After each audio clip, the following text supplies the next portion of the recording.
Hey, friend, welcome to the Find and Follow podcast, where we are all about helping you find and follow Jesus in your everyday life. Craig, Kyle, and Scott are here sitting in the podcast HQ. I did throw out we should do a mobile podcast. I'm not sure how that works out technologically. Yeah, that's the only reason I'm not doing it is just because of the tech. Right. I would have been down for a 5K half marathon today while we did the podcast, but I just was racking my brain about the tech, and I was like, oh, dang it. We can't figure out how to do this with the tech. Right, because we're in the journey through the series of Hebrews, run the race set before you that Jesus has set, run with perseverance. I just thought we should maybe we should couple the two ideas. We should do the longest podcast ever coupled with running. So it's like a 72-hour... We have to make a race out of it, though. Running. I literally can't remember the last time I ran a race. Like maybe Junior Bloomsday when I was in like 4th grade. You should run a race because I have not run a race in a long time. There's nothing like being surrounded by a great cloud of cheer honors. My daughter does like I try to trick her into like at night when she needs to go to bed and she doesn't want like race upstairs. It's like, oh, I'm gonna beat you. I'm gonna beat you to get her motivated to move. Oh no, okay, I'm gonna beat. What is that? Does it work? Yeah. Huh. Interesting. She's there's a some Kingsley. Benefits to running. She's a Kingsley. She's got a little competitive nature built in there. I'm just saying there's some benefits to running, getting moving, competing. Yeah, you run. Harper loves running. It's partly because of you. You guys play the running game on Sundays. She wants to come running with Scotty all the time. When she's a world-class athlete, just don't forget the little people here, all right? Her first coach. Scotty, yeah. Her first coach. All right? Shout out at the Olympics with the gold medal ceremony or whatever. There should be mom, first coach, Uncle Scotty, and then dad, all right? Dad who wouldn't run with me. Dad who was like, no, I'm not running. I'll just mark it down. We'll put it on the internet. Okay. Here we go. But nobody took me up. You guys didn't take me up on. You didn't even reply. No, that was your reply. That was my reply. Silence tells you everything you need to know. Right? People they didn't reply to me. Did they not reply? That is a reply. We buy and sell a lot of stuff online. Amy's like, they didn't never reply to me. They did. If they were motivated to come purchase it, you figure out how to do that in life. So, anyways, we're talking about following Jesus. It is for life. It is for life. Our summer camp theme this year. Next week we're headed to UGM camp. Same theme as kids camp. The Great Adventure. Following Jesus every day for life. And it's this run with perseverance and do it with other people. We were in chapter 11. We talked about all these amazing people of faith and how we are people of faith. And really following Jesus today is you can't do it alone. You got to be surrounded by people who are going the same direction, the same course, following Jesus. It's not a one-man race here. We talked about it a lot, but when it comes to racing, there's a whole different level of energy when you're surrounded by other athletes, not just the people cheering along the sidelines, but it's always surprising to me after 20 years of racing. There's more energy, and you know that, than when training. And it still hits you, and you go, oh, there's an energy here. It's interesting being a spectator. That, the swim start, you guys are like bees in a hive. You can feel the buzzing, you guys are just there, and everyone's like nervous. Yeah, nervous but excited, and there's this palpable energy. And even if you see pictures and video of it, you can it's like bees just buzzing around, energy, nervous, talking, trying to think about other things. Yeah. And boom, hit the water. And there's another life lesson. This is why I love sport. There's another life lesson there for pre-race energy, learning to conserve your energy and not spend it all, even the night before, day before, 2 days before. You can wear yourself out and really deplete your energy level before you get to the start line. And then when you show up to the race, we've just learned and practiced the skill of not getting caught up in everyone's anxiety energy, because there's so many people that are just, this is not going to work out. Yeah. There's one thing to have anticipation and to be looking forward to it kind of energy, and just I'm glad we're here. This is going to be fun. I can't wait to get to the start line just to get the show on the road. Is that how you'd feel standing on the beach, Kyle, starting a triathlon? Can't wait to get in the water. I'm so glad I'm here. This is going to be fun. No, the only reason that would be ever happening is if someone was forcing me against my will. Exactly. And I'm with you. And so that means, Scott, you're alone on that one. But you guys have, it's different. If you've done the training and you've signed up and you've set a goal out, then you would have that energy. You've stood on a beach one time. I did. All right. So One time. One time. He's never coming back, folks. One and done. So that is different, right? And it's like following Jesus, there's this excitement and energy in the midst of the perseverance, the running of a race. We were just talking about like kids, how kids run, right? They run all out until they stop. Like, and sometimes it's 50 feet or like half a mile, and they just go like they don't know pacing. They just go full tilt and then zero, like 100% zero. And so there's this emphasis here about following Jesus. We've talked about it over many different podcasts. There's a perseverance. There's an endurance. There's a think way down the road. Look at the big picture and through the good times and the bad times. Yeah, and in the very first verse, it says, since this is how it works, this is how it goes, we've got these witnesses, it's this kind of a race. He says, let us throw off everything that hinders. Different translations do different things with that, but the idea is to get rid of the baggage, get rid of the heavy things that you're carrying that are going to slow you down, and be lean and mean and trim, spiritually speaking, so to speak. Just as baggage free as you can be, and then also avoid the sin that so easily entangles. And I get the picture of, a rope. You're running along, you get your feet tangled up in a rope, and if you don't get it untangled, you're going to end up falling on your face. And so he's saying, hey, the way to run this race is be as baggage free as you can be, and don't get your feet, as you're running the race, tangled up in sin, which so easily happens. Yeah, and we foreshadowed it a little bit last week, right, with all the faith talk and these kind of heroes of faith and their different story, and then this really is the same thought, right? We've talked about this a lot. It's a new chapter, so there must be a different thought. Like, nope, therefore, like, okay, because of all this and talk about faith, here's what we do, and we address the fact that 11, 12, and 13 specifically, the author is really focusing on the tangible, practical, what this looks like. So because of this faith. The importance of faith, the understanding of what faith looks like. This is what we do. And because we're surrounded by this great crowd, and he's most likely referencing, hey, these faith figures and this community of faith that we're bringing into because of Jesus that he all set up, right? Because we're one big family, we're God's children. He's going to dive into some more of that children understanding.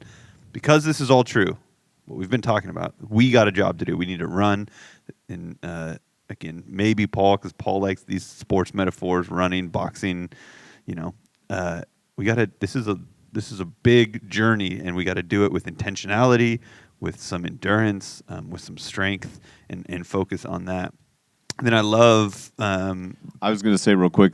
I had a crazy cool moment as a dad / podcast dude. Is we were talking last week, and I talked about my kids. They were driving themselves to summer camp, and just they had a great weekend at high school summer camp. And their faith building, and it's cool to hear. And as they're sharing with us and maturing, you're like, oh, it's surprising in good ways. But they actually said they listened to the podcast as the three of them drove out to summer camp, and then they heard. So like I'm like, you guys must have like pushed play right when I pushed publish like the podcast, and then they heard me talking about them driving to summer camp today. They're like, we're literally driving to summer camp. I was like, this is crazy, like real world in the moment thing. So yeah.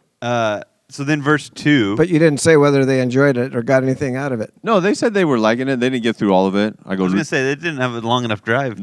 But I go, did you get to the part where Kyle was singing? They're like, oh, yeah.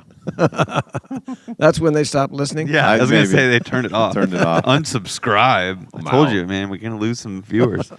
But then verse 2, I think verse 2 is so practical and elaborates on what we were talking about last week. How do we live a life of faith, right? Without faith, it's impossible to please God. Faith is so important. It's so meaningful. Like, how do we do it? Verse 2, we do this, the faith part and the running the race, all that. We do this by keeping our eyes on Jesus. And again, translations differ here in the champion who initiates or authors who started our faith and perfects our faith. So we do it through Jesus. It's not something we have to just manufacture on our own.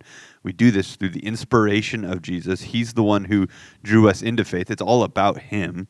And we do it by keeping our eyes on him, keeping focused, eyes on the prize, again, Scott, with training for some of these crazy runs and stuff that you've done, like, like I'm not just keeping my eye on mile 1 or, this one. There are small goals in there, but like there's a thing to be focused on and intentional about in our life journey of faith. It's Jesus. Yeah. Your physical running posture goes down and worsens if you look immediately in front of you. So every good runner, every good running coach, you want your head up, your chest up. You want to be looking out, even if it's a short distance, 100 meters or 400. You want to be looking out. It physically changes how you run. Yeah, I'm so glad you brought up the part about the author and finisher, or the NIV says the pioneer and perfecter of faith. And it made me think of a verse, I don't know where it is right offhand, but it says, to every man was given a measure of faith. And so God gives it as a gift. I did also then think about Ephesians 2, 8 and 9. For by grace are you saved through faith, and that not of yourselves, the faith, as well as the salvation. It is a gift of God. And so God gives us a measure of faith to get us started. And then he continues to build our faith in us until we reach the end of this lifelong race that we call following Jesus. And I just love the fact that he gets us started, and he stays with us all the way through to the end, helping us to build our faith and continue to walk in faith. Yeah, because I think it's easy to kind of go one of two extremes when we talk about faith. It's just this thing that I have to manufacture and I have to build and I have to work and I have to do, or it's just, Jesus just gives me this faith. And those two are kind of true, but it's a tension to manage, right? It's right. He initiated it. He authored it. He created it and gives it to us.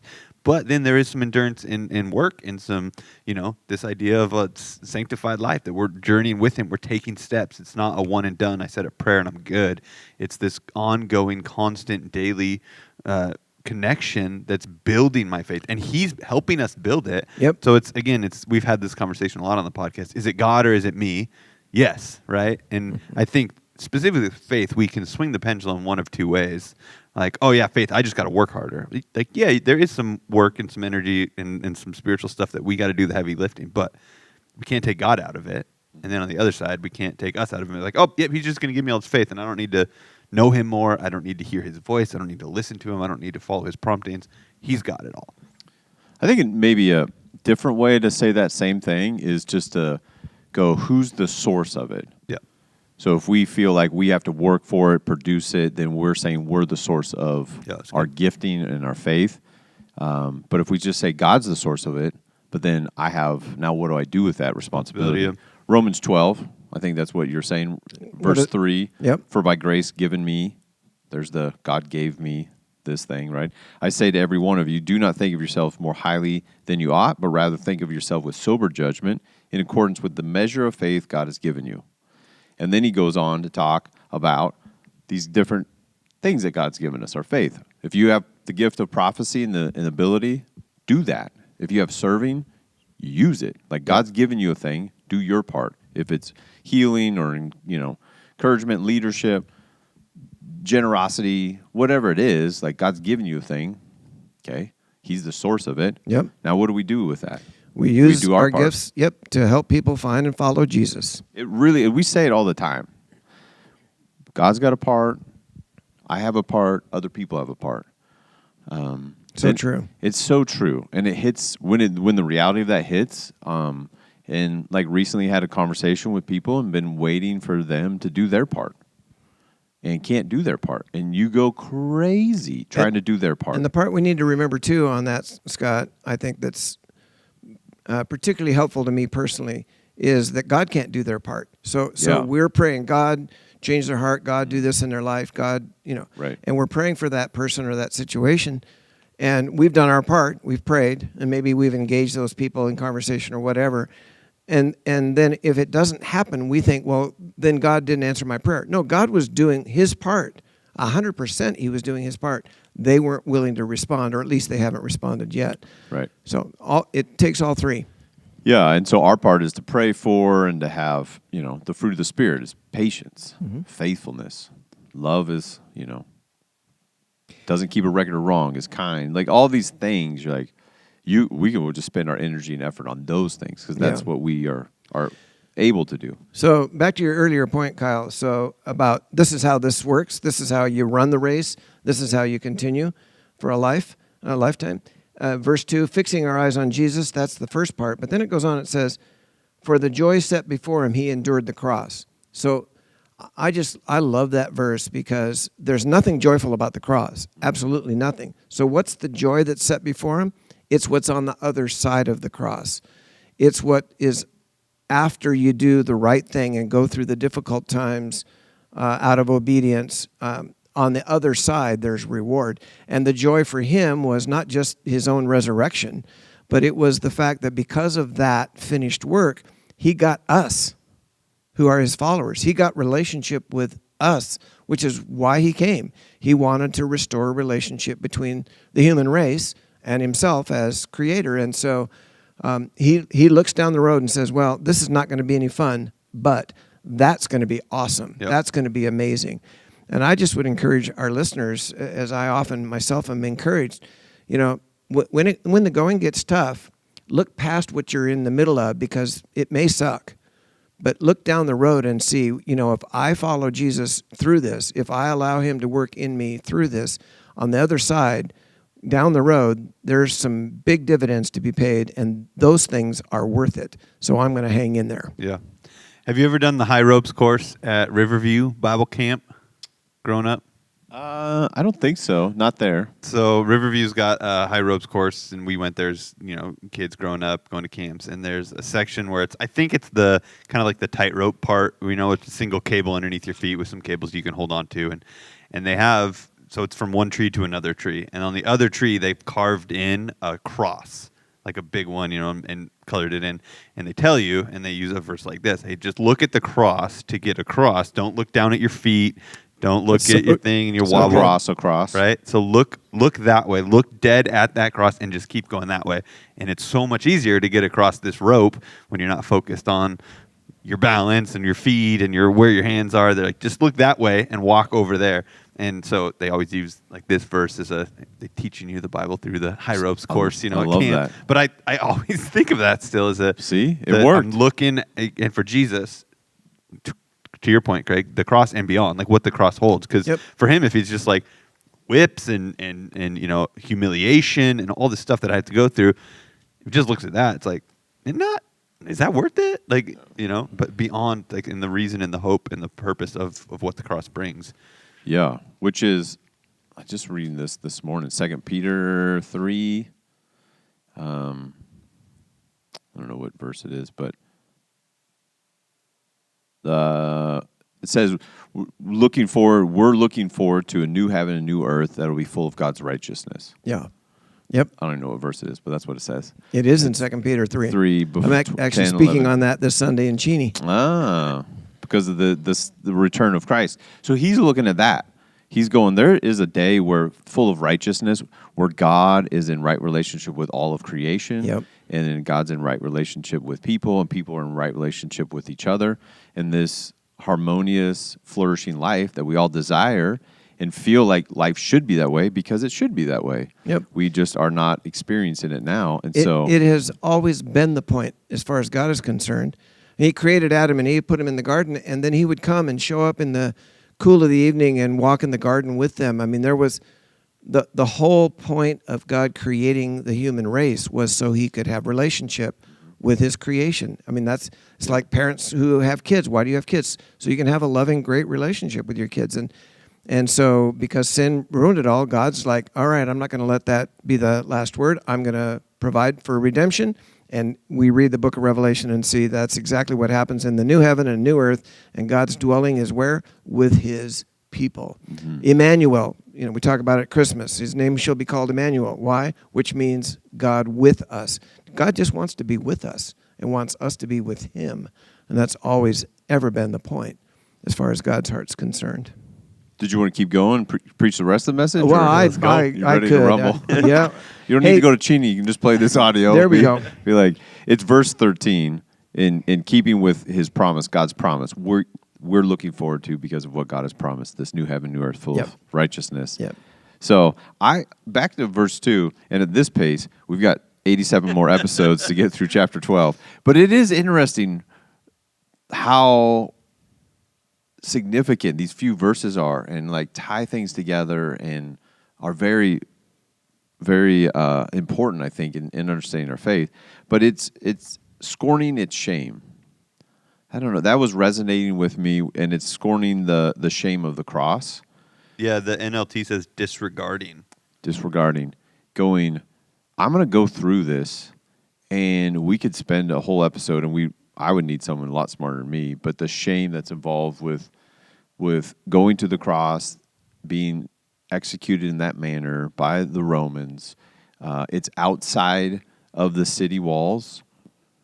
And we talked about, Hebrews talks about Jesus as the perfect sacrifice. Well, the sacrifice to make people's sins right were done inside the holy place in the temple and the courts and like the presence of God place. And now here's the perfect sacrifice, not in that physical spot, but now it's outside of the city, scornful, shameful, next to the trash heap where the garbage would go, and done by the Romans, the disgraced people, the oppressors, the not holy, godly people. Like, there's so much to it, and Jesus goes, that's how I'm going to make redemption for all people. It's not the way in which I'm sure the Jewish people thought the Messiah would pay for sin. Total opposite. Dude, again, I know we're help me understand stuck in this verse too. 2, but verse 2, I mean, even the way that it closes there with the comparison and contrasting between shame and honor, right? It's easy to just glance over. He talks about disregarding, or what was your NIV? Scorning the shame. Despising in the New American. right, there is going to be shame, but through the shame comes honor. Like that's just, the categories don't make sense. And again, for specifically Jewish readers, Hebrew culture, 100% an honor shame culture, right? You bartered and systemized the work around gaining honor and avoiding shame. Like, that's what you did. Your family and who you were part of, how you worked in society. You were constantly trying to do things that gave you and your name honor, and avoided things that gave you and your name shame. And it says he endured the cross, despised or ignored the shame, and then sat down at the right hand of God. And again, to my earlier point, the sitting down at the right hand of God was part of what was on the other side of the cross. He sits down at the right hand of God, his name is name above all names and all of that. But that really isn't the sum total of it. That's part of it. But in Ephesians chapter 1, verse 18, Paul is praying, and he said, here's something I pray for you. I pray that the eyes of your heart may be enlightened, so that you will know what is the hope of his calling, and what are the riches of the glory of his inheritance in the saints. It's not our inheritance, it's his. What's his inheritance? I mean, our inheritance is we get him. His inheritance is he gets us. And that's the joy that was set before Jesus when he was enduring the cross. And that is part of it, not just the sitting down at the right hand of God, but the fact that he has now successfully secured redemption for the human race. And verse 3 encourages us to go, when we face hard times here on earth, when we feel like maybe God's silent, God's not coming through, when we have opposition from people, ridicule for our faith, or just feeling like life's not fair because we're following Jesus, to make sure we're considering and understanding and are reminded of what Jesus went through. Like, I haven't shed my blood. And so that we don't lose heart, we don't grow weary, we can continue to persevere and endure. Again, back to the physical life and the running of races and stuff. People ask me all the time, how do you do this? It's like, you just choose not to give up. And you have to persevere, whatever it takes. And you can take breaks, and you can walk, during a race, and you got to refuel and stuff. But you just choose to go, I'm just going to keep moving forward. There is a finish line. My eyes are up. I'm very aware of the task right at hand, but I'm also seeing a finish line. Because there's nothing. It's pretty cool not even coming down the finish line chute of a race, but like in an Ironman, but coming down the chute with that great cloud of witnesses around you cheering you on, like, it's pretty hype. It's worth the perseverance. Sure it is. So to your point, in verse 3, he's saying basically, Jesus had this hostility by sinners against himself, the New American Standard says. So don't grow weary. Hang in there. And then he drives the point home in the next verse. You have not yet resisted to the point of shedding blood in your striving against sin. It's like, okay, no matter how tough you may have it, you'll never have it as tough as Jesus. He literally was shedding blood in his striving against sin. So, and then it goes on, it says, and you've forgotten the exhortation which is addressed to you as sons. And then he quotes the Old Testament regarding the discipline of the Lord. For whom the Lord loves, it says, he disciplines.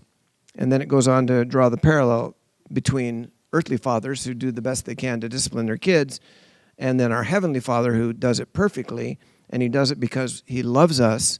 In fact, that's proof of his love.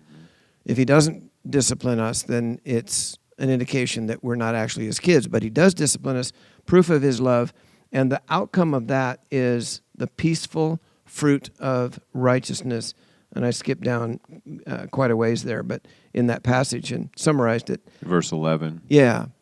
And I think what he's telling us is that sometimes the difficult things we're going through, and I think I want to emphasize the word sometimes. Sometimes the difficult things we're going through are his discipline of us in our lives. I think that's why, that's the flow of the thought there from one verse to the next. Now, that's not always. Jesus went through what he did because of sinners. It was the hostility of sinners. He wasn't being disciplined at all, right? So there's plenty of persecution. Life throws hard stuff at us that we have nothing to do with causing. But sometimes the difficult things we go through are his discipline of us, just getting us back on the right track, getting us focused where we need to be focused. Yeah, I think this could be a little bit of a speed bump verse for some people because it's, okay, help me understand the character of God. Is this, because I think there's so much out there where people think, okay, well, I have to do this exact thing, and this is the will of God. And if I step off this way, God's going to be mad at me. He's going to punish me. He's going to smack me back on course. Or if all these good things are happening in my life, it's because I'm pleasing God, so he's rewarding me. And if I keep doing good things, then I get more rewards. And so that's transactional thinking. Yeah, so we view this relationship with God as like, if I mess up, he's going to get me. Like, right? This is... We talk to people all the time, like, I can't come in your church because a lightning bolt's going to strike me when I walk through that, or,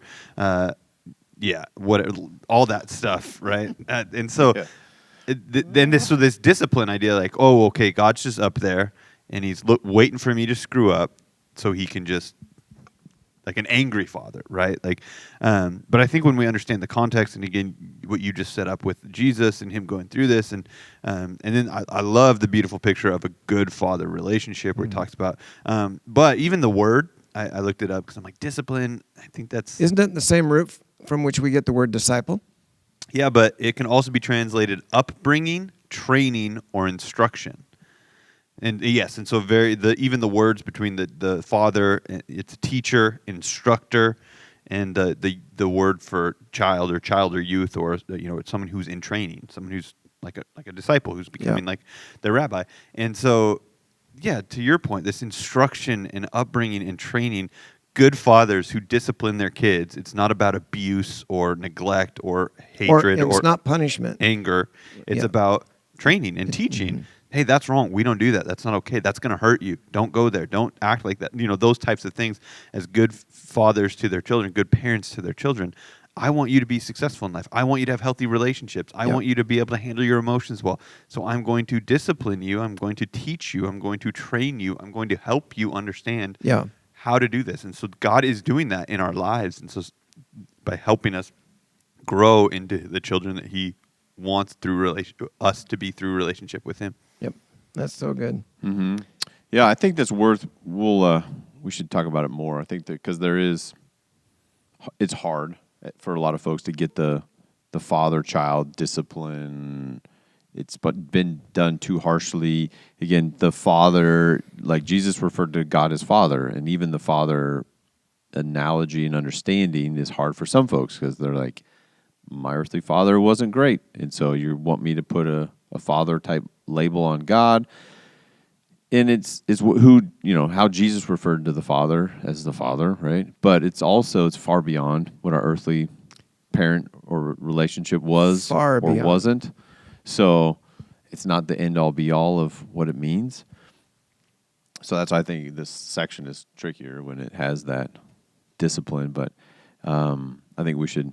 We're kind of running out of time for today's episode. But we should probably put a wrap on it today, and then dive more into that, because when we talked about it last week, when have you thought through and gone, okay, the Lord is disciplining me right now, and it's so good, and it's because He loves me. When is the Lord? When has the Spirit really corrected me in some training and some, hey, this is not the right way to live. I have a better way. The way of life and of flourishing and of prospering is this way, and not that. And you need some training and some correction, and to be in that season, in that moment, in that time, and just go, God loves me so much, and this is so good. Like, I don't think it's a healthy or a common enough thought and conversation that we have as Jesus followers with one another. So those are my initial thoughts. I think we should talk about it a little bit more. Yeah, I think as we dive into this child-father thing, I thought about Craig a lot this week as I was reading these verses, because his voice echoes in my head a lot when I think about this. We are all God's children through creation, but we're not all God's children through relationship, something that Craig has said a lot. And You have been listening. I have. What? You say the same thing over and over for like 30 years. One guy's going to get it. One guy did. And I've just been thinking, and this and through other scriptures and prayer that I've been thinking through, I think this, as we dive into it, is going to explain a lot of that, what that looks like. Because again, there's some things in here that are difficult for us to understand. Illegitimate children he's going to talk about, and what that looks like if we're not open to the correction of God. But this depth of what the covenant relationship of, as we accept Jesus and being in that new covenant relationship, and the depth of that love and relationship, God doesn't love us more as Christians than He loves non-Christians, but there is a different relationship in a covenant relationship, because we're in a covenant relationship with God, to where if we haven't accepted Jesus into our lives, there's a different, more distant relationship with the love of God. And so these things are very deep and very complicated for us to understand. Well, does God love you more than me? No. But as His child through relationship, it's a different relationship than just being a child of God through creation. And so, like you're saying, Scott, there's a lot of depth to unpack in that instruction, disciplining relationship, and how we respond to that and how we interact with that and dive into that makes us, as we become more like Jesus. Yeah, I'm not quite sure how we land the plane here, but try to.